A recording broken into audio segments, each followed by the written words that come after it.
Okay जी, अस्सलाम वालेकुम। Class 8 mathematics और यूनिट नंबर 6 आज हम स्टार्ट करेंगे। यूनिट 5 हम कंप्लीट कर चुके हैं अल्हम्दुलिल्लाह। यूनिट 6 जो है वो हमारे साथ है सीक्वेंस एंड अलजेब्रा के ऊपर। सीक्वेंस का मैं ऑलरेडी आप लोगों को बता चुका हूँ कि सीक्वेंस क्या होता है। एक पैटर्न होता है, सीरीज़ होता है नंबर्स के बीच में, ठीक है। तो ये तो हम कर चुके हैं। आज मैं आप सबको एक ओवरव्यू दे दूंगा, उसमें कोई मुश्किल नहीं है। जस्ट आपने सीक्वेंस का जनरल फॉर्म याद रखना है। यहाँ क्लास 8 में एक हमारे पास है एरिथमेटिक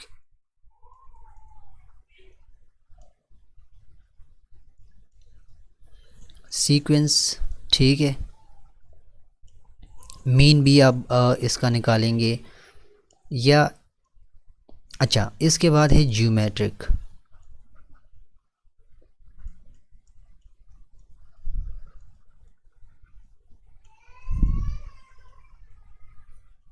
ये सारे एडवांस लेवल पर भी आएंगे इंशाल्लाह, वहाँ पर भी करेंगे।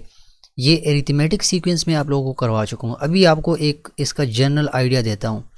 एरिथमेटिक जो सीक्वेंस होता है वो क्या होता है। देखें, एरिथमेटिक सीक्वेंस वो सीक्वेंस होता है जिसमें हमारे साथ जो नंबर्स होते हैं उनका कॉमन डिफरेंस सेम आता है, कंसेक्यूटिव नंबर्स का। लेट्स सपोज आपको मैं एक सीक्वेंस देता हूँ, ठीक हो गया। मैं आपको देता हूँ 1 2 3 4 एंड 5। अब आप देख लें, 2 में से आप 1 निकालेंगे तो आपके पास 1 आएगा। 2 - 1 = 1। फिर 3 में से आप 1 निकालेंगे तो आपके पास 3 में से आप 2 निकालेंगे, ये वाला कंसेक्यूटिव नंबर्स जो होते हैं, टर्म्स जो होते हैं। सो 3 - 2 = 1, ठीक हो गया। अभी इसी तरह 4 - 3 करें तो आपको मिलेगा 1, और इसी तरह 5 - 4 करें तो आपको मिलेगा 1। इनका कॉमन डिफरेंस हमारे साथ यहाँ पर लिख लेता हूँ। कॉमन डिफरेंस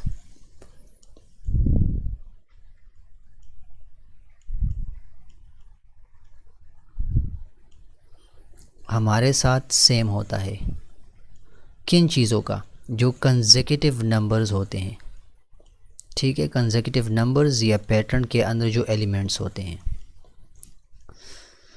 अब आप ये कॉमन डिफरेंस का फॉर्मूला याद रखें। D इज़ डिफरेंस, ठीक है। कॉमन डिफरेंस D आपने करना क्या है, सेकेंड टर्म में से फर्स्ट टर्म माइनस करना है। ये 1 यहाँ पर फर्स्ट टर्म था, ये सेकंड था, तो सेकंड में से आपने फर्स्ट टर्म निकाल दिया तो आपको क्या मिला, कॉमन डिफरेंस मिला। इसका जो जनरल सीक्वेंस का फॉर्मेट है या जनरल फॉर्म है वो आपने याद रखना है।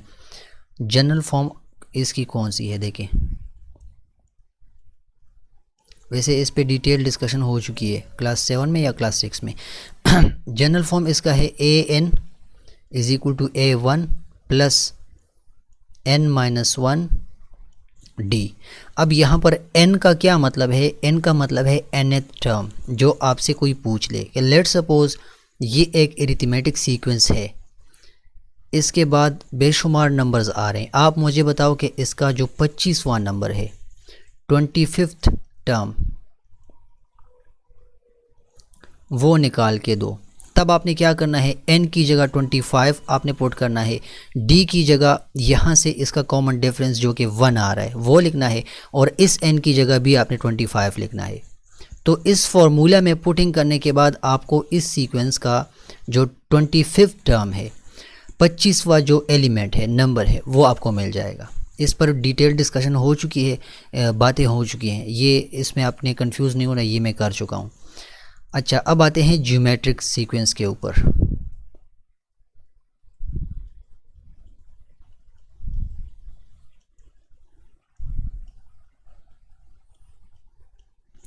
ज्योमेट्रिक सीक्वेंस का मतलब क्या होता है, ये हमारे साथ सेम एक पैटर्न ही होता है, बट इसमें वहाँ पर कॉमन डिफरेंस की बात थी, यहाँ पर कंसेक्यूटिव टर्म्स के बीच में रेशो की बात होगी। पहले मैं आपको यहाँ पर इसका जो जनरल फॉर्म है वो लिख लेता हूँ। जनरल फॉर्म ज्योमेट्रिक मीन का क्या होता है, AN लिख के या फिर GN आपकी मर्ज़ी है। मैं AN लिखता हूँ। AN is equal to A1, ठीक हो गया, R और R raise to the power -1। अब यहाँ पर n का मतलब है वही जो नंबर आपसे कोई मांग ले पैटर्न के अंदर, ठीक है। वो n यहाँ पर भी आपने पुट करना है, n की वैल्यू यहाँ पर भी आपने n की वही वैल्यू पुट करनी है। R का मतलब क्या है? R stand for ratio. अब कंसिडर कर लें आपको कोई नंबर दे देता है, ठीक है। मैं यहाँ पर आपके बुक में से देख लेता हूँ, मुझे थोड़ा सा टाइम दे, मैं बुक में से ज्योमेट्रिक सीक्वेंस का आपके बुक से ही देख लेता हूँ ताकि आपको आसान हो जाए। उसके अंदर मैं आपको रेशो समझाता हूँ कि ज्योमेट्रिक सीक्वेंस का के अंदर जो रेशो हम निकालते हैं वो कैसे निकालते हैं। Just 1 minute. अच्छा, अब आप देख लें, आपको मैं एक सीक्वेंस यहाँ पर देता हूँ। सीक्वेंस हमारे पास कुछ इस तरह से है कि 3, 6, 12, 24, 48, 3, 6, 12 और फिर इसके बाद 24 और फिर इसके बाद है हमारे पास 48 अप टू सो ऑन। अब आप देख लो इसका जो ये इसका A1 है, ये इसका A2 है, ठीक है। ये इसके लिए ये A1 कंसिडर होगा, ये A2 कंसिडर होगा, या आप ख़ुद से भी कर सकते हैं, कोई मसला नहीं है। यहाँ पर कॉमन डिफरेंस की बात नहीं करेंगे, यहाँ पर हम करेंगे रेशो की बात। ज्योमेट्रिक सीक्वेंस की डेफिनेशन आप दो तरह से कर सकते हैं। एक ऐसा सीक्वेंस जिसमें हमारे साथ जो टर्म्स होते हैं उनके बीच में कॉमन रेशो सेम हो, या फिर जो नेक्स्ट टर्म हम जनरेट करते हैं वो सेम नंबर मल्टीप्लाई करने के बाद जनरेट करें। 3 2s are 6, 6 2s are 12, 12 2s are 24, 24 2s are 48 और इसी तरह करते जाए। तो मतलब 2 के साथ हम मल्टीप्लाई कर रहे हैं, ये 2 इनका कॉमन रेशो है। अब आप देख लें रेशो आप कैसे फाइंड करेंगे। R is equal to A2 divide by A1। तो अब आप A2 हमारे पास यहाँ पर 6 है, A1 हमारे पास 3 है, ठीक है। तो 6/3 2, कॉमन रेशो इसका 2 आ गया। अब अगर आप इन दो एलिमेंट्स के लिए करना चाहते हैं, इन दो नंबर्स के लिए करना चाहते हैं, तो क्या करेंगे? R is equal to A2 divide by A1। अब A2 यहाँ पर ये है और A1 हमारे साथ ये है, मतलब मैं इन दो के लिए करना चाहता हूँ, आप पे डिपेंड करता है। यहाँ अगर आप इनको अपनी तरफ से नेमिंग इनकी करें A1 A2 A3 A4, तब आपने क्या करना है, फर्स्ट वाला टर्म ऊपर न्यूमरेटर और नीचे डिनोमिनेटर। सो A2 हमारे साथ यहाँ पर 12 है divide by 6, 12 divide by 6 gives us 2 again. तो कॉमन रेशो इनका सेम होता है।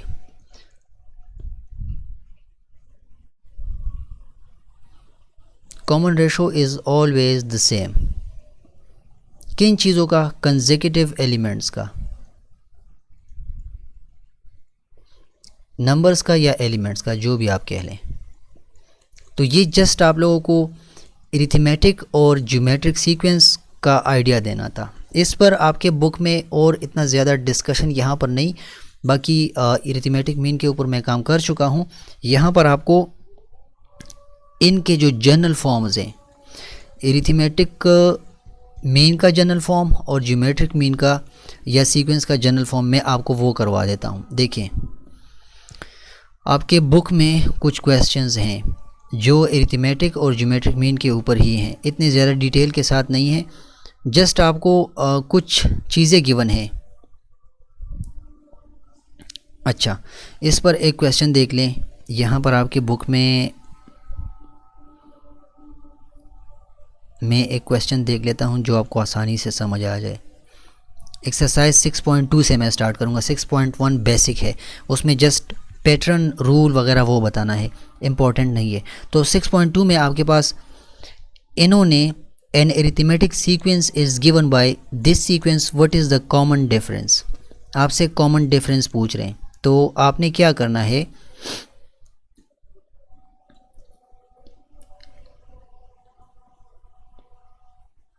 अरिथमेटिक प्रोग्रेशन आपको दी हुई है 1 3 7 11 15, ठीक है। तो आपने इसका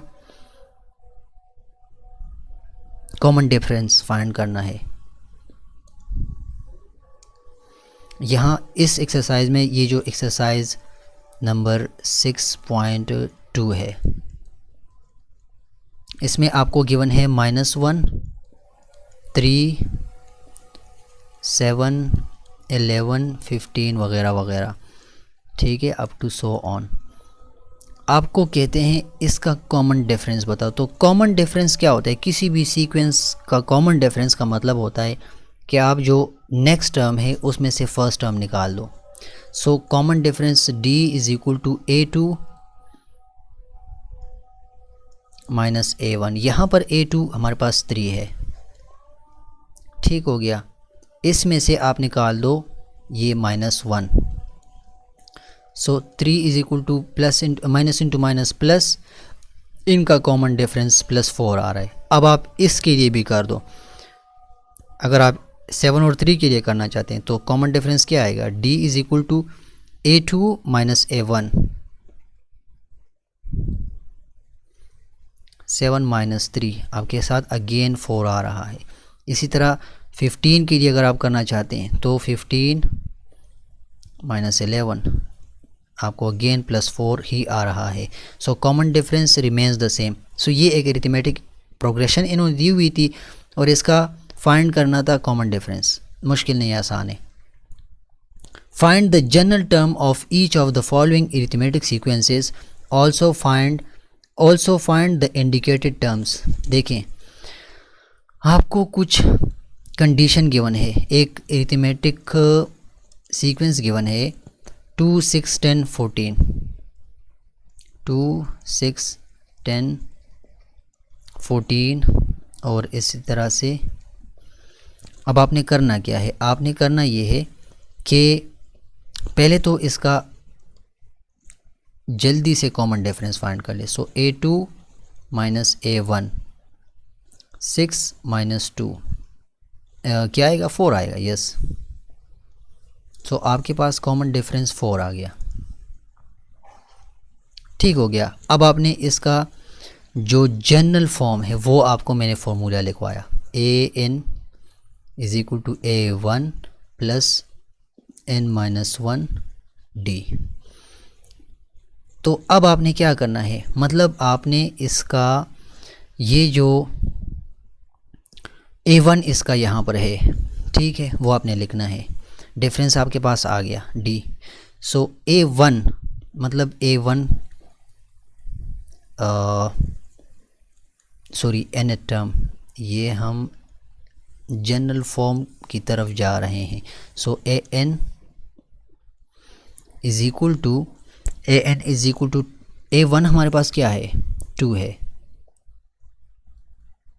प्लस N-1 D। अब ये N हमें नहीं पता, अप टू सो ऑन जा रहा है, तो आपने N-1 ऐसे ही लिखना है और D की जगह आपने 4, ये D की वैल्यू 4 आ गई। इसको कैलकुलेट कर दें। AN is equal 2 plus 4N minus 4। So आपके पास जनरल फॉर्म इसका बनेगा AN is equal to 2 minus 4 से क्या आएगा? 2 माइनस 4 से आपके पास आएगा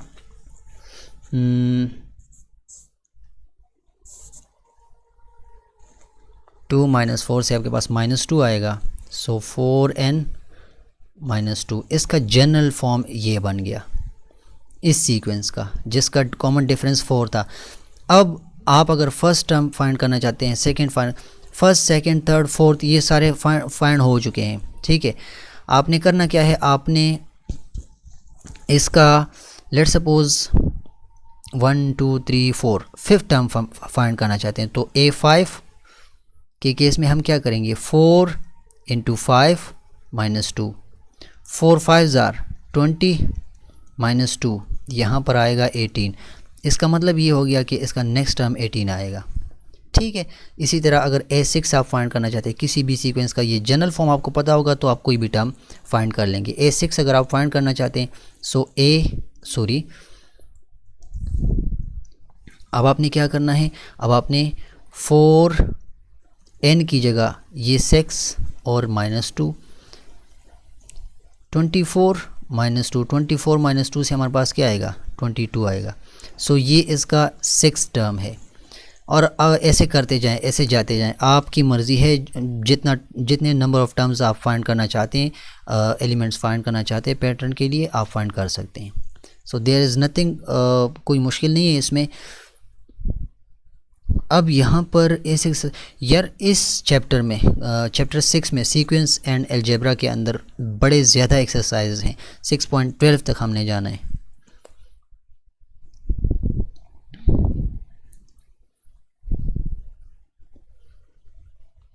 सिक्स 6.2 तक जब आप आ जाएं तो आपके साथ ये सीक्वेंस का काम ख़त्म हो जाएगा। अब 6.2 में ही हम लगे हुए हैं, 6.2 हो रहा है।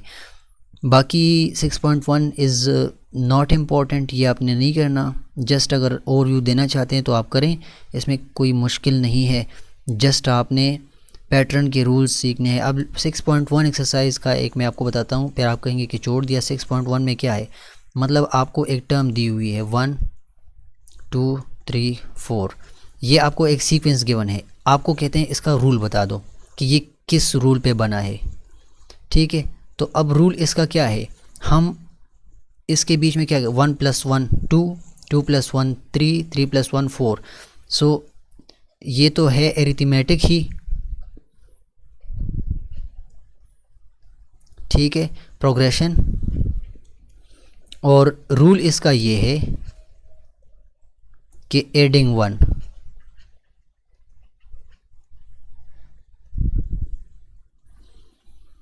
To get next term.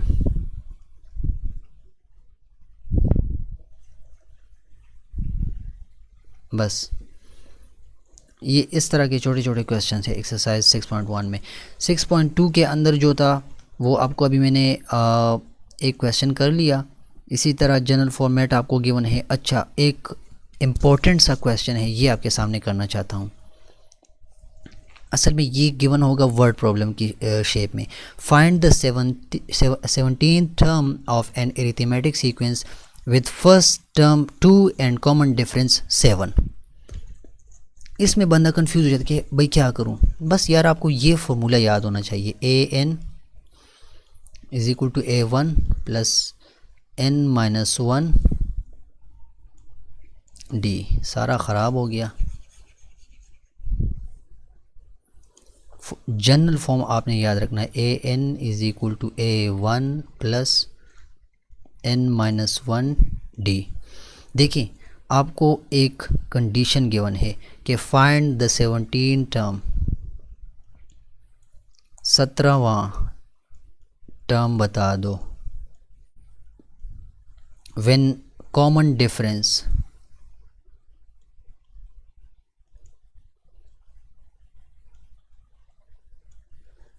Is given. सुमरा मतलब कितना कॉमन डिफरेंस कितना है, 7 है। इसका आपने क्या फाइंड करना है, 17 टर्म ऐसे अरिथमेटिक मीन का जिसका अच्छा फर्स्ट टर्म भी गिवन है।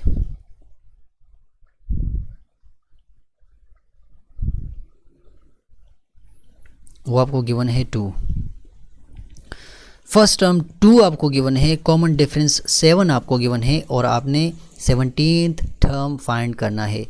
तो कैसे फाइंड करेंगे, ये सारी जो गिवन वैल्यूज़ हैं ये इस वैल्यू फार्मूला में पुट कर दें। an हम फाइंड कर रहे हैं, नहीं सॉरी a17, यहाँ पर a17 है।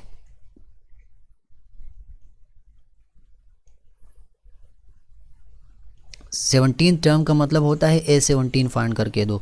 a1 गिवन है और कॉमन डिफरेंस भी गिवन है, तो an ये फार्मूला आपके पास है = a1 + n-1 common difference.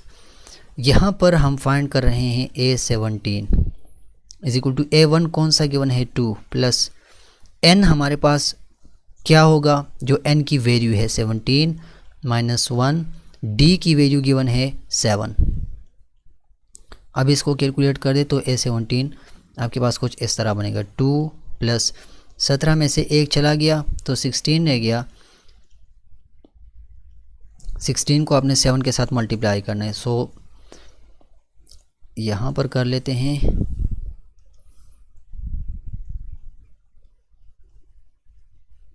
A17 is equal to 2 plus 7 6 जार 42, 4 कैरी हो गया, 7 1 जार 7, 7 प्लस 4 इज इक्वल टू 12। सो यहाँ पर A17 की वैल्यू आ गई, इनको ऐड कर दें, कैलकुलेट कर दें, 112 प्लस 2 114। इस तरह का MCQ में आपको मतलब कुछ गिवन हो सकता है, क्वेश्चन आ सकता है कि find the 17 term of an arithmetic sequence with first term is this one. First A1 आपको गिवन है, जो यहाँ पर 2 गिवन था, एंड कॉमन डिफरेंस 7 गिवन था। तो आपने ये काम करना है, ये थोड़ा सा आपने इसका ख्याल रखना है। और ये कब आपको इजी होगा, ये कब इजी होगा, ये इजी तब होगा जब आप ये जनरल फॉर्म आपको याद होगा। बस इसको आपने याद रखना है, ये इसके सामने मैं लिख लेता हूँ, इम्पोर्टेंट है, ठीक है। तो आपने ये चीज़ आपने अपने जहन में बिठानी है, बाकी यहाँ पर इतना कुछ अहम नहीं है। अब जाते हैं 6.3 एक्सरसाइज के अंदर क्या है। Observe the following algebraic expressions, identify the variables and constants from each expressions। यार बच्चों का काम है, लेट सपोज यहाँ पर एक क्वेश्चन है 4x + 3, इसको ऑब्ज़र्व कर दें, इसको देखें और बताएं कि इसमें वेरिएबल कौन सा है, कांस्टेंट कौन सा है। सो क्या करेंगे, वेरिएबल के लिए आपने लिखना है, वेरिएबल इसमें हमारे पास x है, कांस्टेंट इसमें कौन सा है, कांस्टेंट 3 है। 4 के बारे में आप डिसाइड नहीं कर सकते कि 4 हमारे साथ कांस्टेंट है या वेरिएबल है, 4 हमारे साथ कोएफिशिएंट है, ठीक है।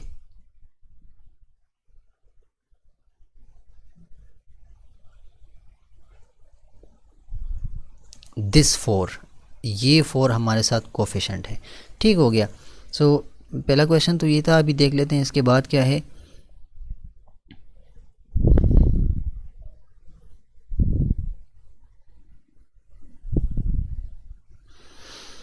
Consider the following polynomials and answer the questions given below।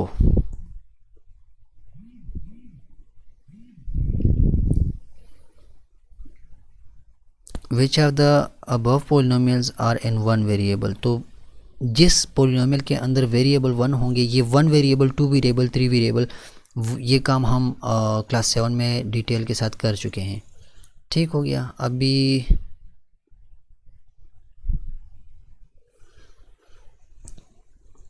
6.3 में कुछ इम्पोर्टेंट नज़र आ जाए, दुआ करें वो आपको करवा दूं।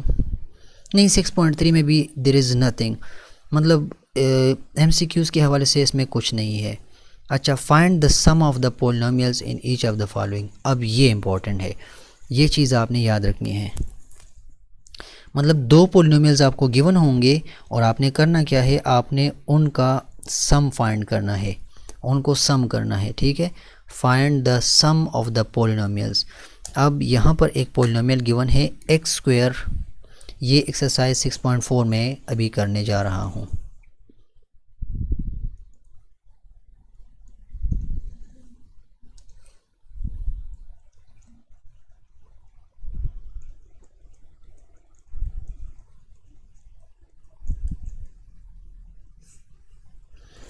सम फाइंड करना है पोलिनोमियल्स का, ठीक है। आपको एक पोलिनोमियल गिवन है x² - 2। अच्छा, पोलिनोमियल क्या होता है, पोलिनोमियल के टाइप्स वगैरह ये मैं कर चुका हूँ, ठीक है। डिटेल बात इस पर नहीं करेंगे, जस्ट यहाँ पर इनको सम करना सीखेंगे। x² - 2xy + y², x² - 2xy, वैसे ये भी मैं कर चुका हूँ, प्लस y²। दूसरा पोलिनोमियल है x² - y², और थर्ड पोलिनोमियल आपको गिवन है 4xy + y²। तो अगर आपने वो प्रीवियस क्लास देखी होगी, मैंने आपको बताया था इनको ऐड करने का आसान सा तरीका है। पहले वाले पोलिनोमियल को लिख लो, x² - 2xy + y²। अब इनमें से देख लो जो जो रेलिवेंट वेरिएबल्स के हैं वो एक दूसरे के नीचे लिख लो। ये एक्स स्क्वायर है, राइट, सो यहाँ पर लिख लो एक्स स्क्वायर। अब ये माइनस वाई स्क्वायर आपने वाई स्क्वायर के नीचे कर लिखना है, माइनस वाई स्क्वायर। अब इनको क्या करना है, यहाँ पर प्लस वाई स्क्वायर है तो प्लस वाई स्क्वायर तो आपने यहाँ पर लिखना है, और 4xy प्लस 4xy ये आपने यहाँ पर लिखना है, प्लस 4xy ऐसे करके इनको आपने ऐड करना है। ठीक हो गया। सो क्या आएगा, x एक एक्स स्क्वायर ये है, एक एक्स स्क्वायर ये है, तो आपके पास ये आ गया 2x स्क्वायर, राइट। अब प्लस इंटू माइनस माइनस, तो आपने इनको माइनस करना है। सो 4 में से जब आप 2 निकालेंगे तो आपके पास आएगा प्लस 2xy। अब देखें यहाँ पर एक है प्लस वाई स्क्वायर, एक है माइनस वाई स्क्वायर, तो ये एक दूसरे को ख़त्म कर देंगे, कैंसिल कर देंगे। आपके पास क्या बच गया, प्लस वाई स्क्वायर। सो यहाँ पर आपने लिखना है प्लस वाई स्क्वायर। ये इसका फाइनल आंसर है। कोई मुश्किल नहीं है पॉलिनोमियल्स को सम करना। एक दूसरा देख लेते हैं। हाय बड़ी लंबी लंबी पॉलिनोमियल्स हैं। P cube plus Q cube minus 3p square Q, फिर प्लस 5p क्यू स्क्वायर। हाय दूसरा पॉलिनोमियल कौन सा है, 4p cube minus Q cube, ठीक है, प्लस 6p क्यू स्क्वायर, ये दूसरा है। और तीसरा पॉलिनोमियल हमारे साथ यहाँ पर है 2q क्यूब, फिर हमारे साथ है plus 5p square Q minus 11p Q square. अब आसान सा तरीका है, पहले तो इसको लिख लो, p cube plus Q cube minus 3p square Q plus 5p Q square. ठीक हो गया। अब इनके लिए आपने क्या करना है, रेलिवेंट वेरिएबल्स को देख। ये 4p क्यूब है तो p क्यूब के अंदर नीचे लिख लो 4p क्यूब। अब ये माइनस क्यू क्यूब है तो माइनस क्यू क्यूब यहाँ पर इस क्यूब के नीचे लिख लो, प्लस 6p क्यू स्क्वायर, तो इसके नीचे नहीं इसके नीचे आपने लिखना है प्लस 6p क्यू स्क्वायर। ये भी हो गया। अब इसको करना है 2q क्यूब। सो ये 2 सॉरी ये यहाँ पर आपने नहीं करना। अब 2q क्यूब है ना, तो इसके नीचे लिखना है plus 2q cube plus 5p square Q plus 5p square Q, इसके नीचे लिख लिया। और ये माइनस 11 यहाँ पर आपने लिखना है, माइनस 11p क्यू स्क्वायर। अब आपने इनको प्लस करना है। सो 4 और 1 ऐड होके 5 देंगे, 5p cube plus Q cube minus Q cube, ये ख़त्म हो जाएंगे, प्लस 2q क्यूब रह जाएगा। अब ये प्लस है ये माइनस है, so plus into minus minus plus लगाएंगे, 5 में से 3 निकाल के बच जाएगा 2p स्क्वायर क्यू। और अब यहाँ पर क्या करना है, इन दोनों को ऐड करना है, फिर एडिशन से वो 11 निकालना है। सो 6 प्लस 5 क्या आएगा, 11p क्यू स्क्वायर। 11 में से 11 निकाल लिया तो क्या बच गया,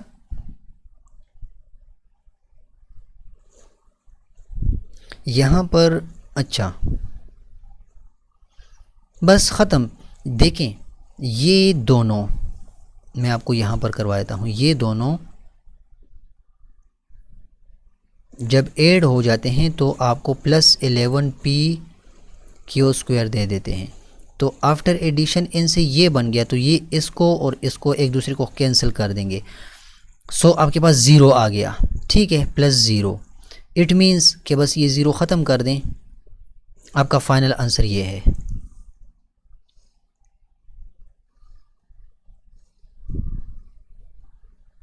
ठीक हो गया, इनकी एडिशन थी बस। ये इस एक्सरसाइज के अंदर अभी देख लेता हूँ, एडिशन के बाद सब्ट्रैक्शन के क्वेश्चन हैं तो मैं वो कर दूँ।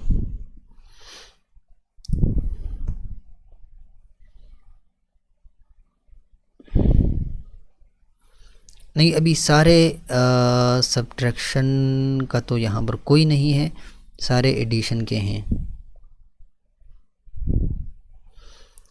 सो ये 6.4 हो गया। इसमें आपने पॉलिनोमियल्स को सम करना था, यहाँ पर आप सब्ट्रैक्शन की तरफ आएंगे। बस ये करके फिर इस क्लास को ख़त्म कर दूँगा।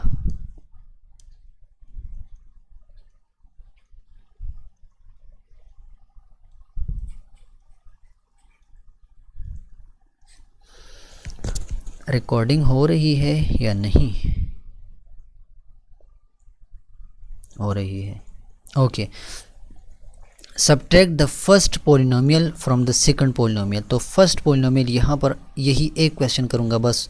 ये एक्सरसाइज, इसके अंदर कुछ नहीं है। एडिशन कर दिया, सब्ट्रैक्शन यहाँ पर अभी करूँगा, बाकी इसमें कुछ ख़ास नहीं है, मुश्किल नहीं है, आपने ख़ुद करना है बस। 15a फर्स्ट पोलिनोमियल यहाँ पर लिख लेता हूँ, माइनस 18b प्लस 24c। अभी सेकंड पोलिनोमियल आपको गिवन है 35a, right, minus 40b plus 34c। यहाँ 24 के साथ c है।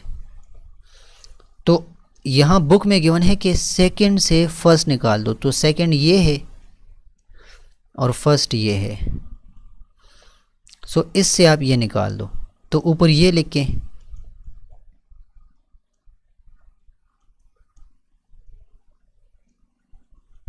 और नीचे ये लिख के।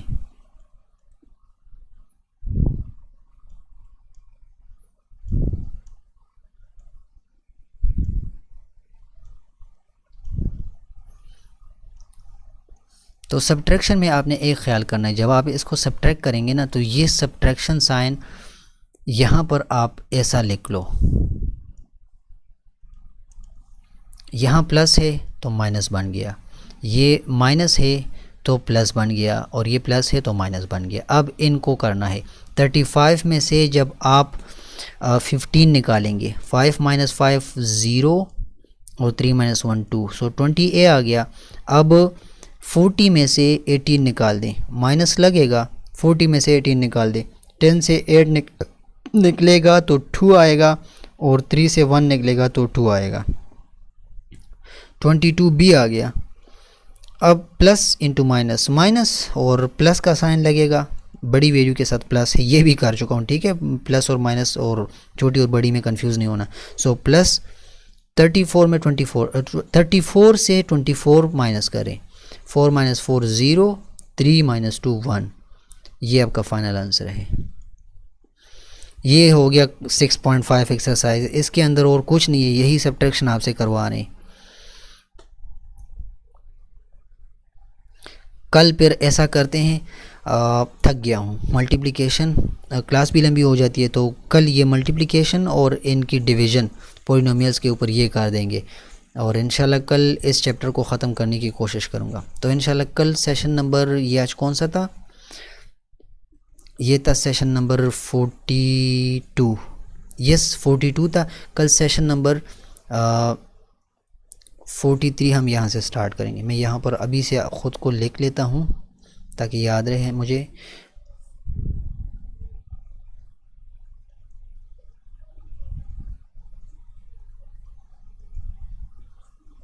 यहाँ से हम स्टार्ट करेंगे इंशाल्लाह। तो फिर इंशाल्लाह कल मिलते हैं। आपने क्या करना है, आपने इन एक्सरसाइजेस को थोड़ा सा टच करना है। इनके जो क्वेश्चन है बाकी एक एक दो दो तो मैंने कर लिए, यहाँ अब यहाँ एक कर लिया मैंने, तो बाकी भी आसान है। फर्स्ट और सेकंड पॉलिनोमियल्स गिवन है आपको, आप उनको सब्ट्रैक्ट करते जाएं।